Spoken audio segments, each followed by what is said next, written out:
আমার প্রিয় ছাত্রছাত্রীরা, সোমনাথদার কোচিং সেন্টারে তোমাদের সবাইকে স্বাগত। মাধ্যমিক 2024 তোমাদের পরের পরীক্ষা হচ্ছে ইতিহাস পরীক্ষা। এই ইতিহাস পরীক্ষা যদি সঠিক প্ল্যান করে পড়া যায় না, একদিন পড়েও কিন্তু অন্তত 60% নাম্বার পাওয়া যায়। আজকের এই ভিডিওটা খুবই ছোট, তোমরা প্রথম থেকে শেষ পর্যন্ত দেখো। আমি যেভাবে প্ল্যান করে বলছি এইভাবে পড়ে যাও, সব প্রশ্ন তোমরা কমন পাবে, 60-র ওপর নাম্বার কিন্তু পেয়ে যাবে। ঠিক আছে, কি প্ল্যান দেখো। তোমাদের প্রথমত বুঝে নিতে হবে যে তোমাদের এমসিকিউ এসিকিউ মিলিয়ে কত নাম্বার আসে, তোমরা এটা প্রত্যেকেই জানো। 4 নম্বরের কটা প্রশ্ন আছে? 6টা। 4 6 24। এই যে 6টা প্রশ্ন তোমাদের অ্যাটেন্ড করতে হবে এবং 8 নম্বরের একটা প্রশ্ন, তাহলে 4 6 24 আর একটা 8, তাহলে কত হলো? এই যে 32 নাম্বারের বড় প্রশ্ন অবশ্যই অ্যাটেন্ড করতে হবে এবং এমসিকিউ এসিকিউ গুলো পারবে। 2 নম্বরের আমি উত্তর সহ ফ্রি পিডিএফ এর সাজেশন দেবো, এর পরের ভিডিওই কিন্তু তোমরা পেয়ে যাবে।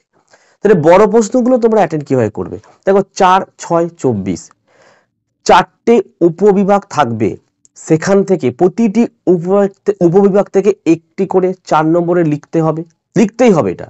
আর 2টি প্রশ্ন যে কোনো উপবিভাগ থেকে লিখে 6টা প্রশ্ন তোমাদের করতে হবে। প্রথম অধ্যায় এবং দ্বিতীয় অধ্যায়, এই দুটো অধ্যায় থেকে 2টো প্রশ্ন দেবে, একটি প্রশ্ন তোমরা লিখতে হবে। ঠিক তেমনি তৃতীয় অধ্যায় এবং চতুর্থ অধ্যায় থেকে 2টো প্রশ্ন দেবে, লিখতে হবে একটি। ঠিক আছে, এবং পঞ্চম এবং ষষ্ঠম থেকে 2টো প্রশ্ন দেবে, একটি লিখতে হবে, এবং সপ্তম এবং অষ্টম অধ্যায় থেকে 2টো প্রশ্ন দেবে, একটি লিখতে হবে। তাহলে বোঝা গেছে, প্রত্যেকটা চ্যাপ্টার থেকে একটা করে 4 নম্বরের প্রশ্ন থাকবে। 8টা চ্যাপ্টারের 8টা, লিখতে হবে 4টে, আর 2খানা প্রশ্ন যে কোনো অধ্যায় থেকে তোমরা পড়ে নিতে পারো। আমার মতে যদি তোমরা অষ্টম অধ্যায়টা ভালো করে পড়ো, খুব সোজা অধ্যায় কিন্তু, আর সপ্তম অধ্যায় যদি পড়ো, সপ্তম অষ্টম 2টো সোজা অধ্যায়, 2টো প্রশ্ন এখান থেকে পেয়ে যাচ্ছ পরপর। আবার ওদিকে যদি তোমরা প্রথম এবং দ্বিতীয়টা যদি ভালো করে পড়ো না, তাই 2টো প্রশ্ন পেয়ে যাচ্ছ, তাই না? আর ওদিকে তোমার সপ্তম অষ্টম আছে, ওখানে তোমরা একটা করেও লিখতে পারো। এই যে প্ল্যানিং, এইভাবে তোমরা পড়ে যদি যাও, 2টো 3টে চ্যাপ্টার বাদ দিয়ে যদি যাও না, তোমরা প্রশ্ন কমন পেয়ে যাবে।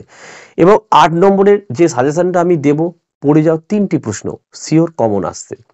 ঠিক আছে, কি কি সাজেশন তোমরা পড়ে যাবে দেখো। তোমরা সারা বছর ধরে যে প্রশ্নগুলো তৈরি করে রেখেছো, সেইগুলোকে অবশ্যই রিভাইজ করো। নতুন প্রশ্ন কিন্তু এই মুহূর্তে তোমরা মুখস্থ করতে পারবে না, একটু ভালো করে জাস্ট একটু রিডিং মেরে যাও, যাতে লিখে আসতে পারো। আর একটা কথা, ভালো নাম্বার তুলতে গেলে কিন্তু 90 নম্বরের অ্যান্সার দিয়ে আসতেই হবে, প্রশ্ন ছেড়ে আসলে হবে না। 1 নম্বরের আমি 140খানা প্রশ্ন দেব এমসিকিউ এর, মানে এমসিকিউ এসিকিউ মিলিয়ে, ওইগুলো পড়ে যাও। আমি আশা করি প্রায় প্রশ্ন কমন পেয়ে যাবে, এবং 2 নম্বরেরও প্রশ্ন দেবো, কমন পেয়ে যাবে। এবারে সাজেশন দেখো, ভিডিওটা বড় করব না, সাজেশন ইউটিউবে আমি ভিডিও আকারে দেখালে তোমাদের টুকতে অনেক সময় চলে যাবে। তোমরা এখানে দেখতে পাচ্ছ, এটা তোমাদের সাজেশন। এই ভিডিওর ডেসক্রিপশন বক্সে চলে যাও, ফ্রি পিডিএফ লিঙ্ক পেয়ে যাবে। অধ্যায় টু অধ্যায় সাজেশন তৈরি করে দিয়েছি, তোমরা এই প্রশ্নগুলোকে তৈরি করে যাও। আশা করি সবই তোমাদের তৈরি রয়েছে, একবার দেখে নাও যে প্রশ্নগুলো আমি দিয়েছি, হুবহু কমন তোমরা এখান থেকে কিন্তু পেয়ে যাবে। ঠিক আছে, ভিডিও ভালো লাগলে একটি লাইক করো এবং চ্যানেলে নতুন হলে চ্যানেলটাকে সাবস্ক্রাইব করো। পাশে থাকা বেল আইকন প্রেস করে অল নোটিফিকেশনটাকে অন করো, যাতে আমি যখনই কোনো ভিডিও আপলোড করি সবার প্রথম যেন তোমাদের কাছে পৌঁছে যায়। তাহলে আজকের ভিডিও আমি এখানে শেষ করছি। তোমরা প্রত্যেকে ভালো থেকো, সুস্থ থেকো, ভালো হয় পরীক্ষা দিও।